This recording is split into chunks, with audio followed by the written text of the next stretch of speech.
question I get asked quite often has to do with fostering versus bio-parenting.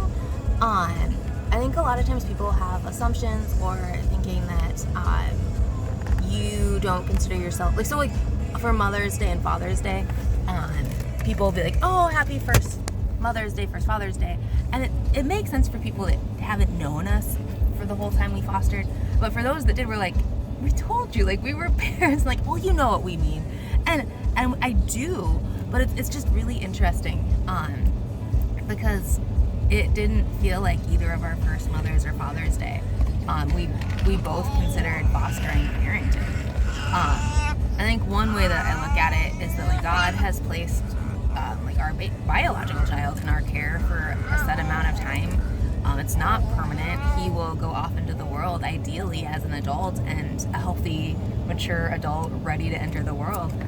That's the goal of raising a child up to go and either marry someone or serve the Lord. And so it's interesting that, like, the same thing is true with a foster kid. Like, God places them in your home, in your care for a given amount of time, and you are to disciple them or lead them well as the best you can. And so in a lot of ways it's very similar. Like, there are obviously differences.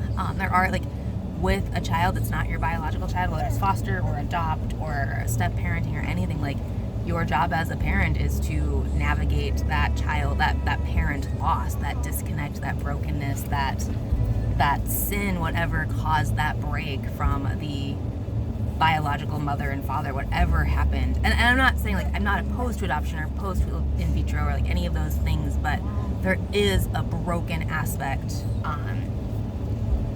that it's not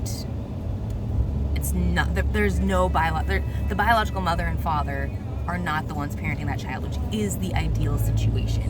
And again, like, we fostered and we are open to adoption, and so I'm not opposed to that, but it's just an interesting thing. I'll come back to this topic later. I gotta go.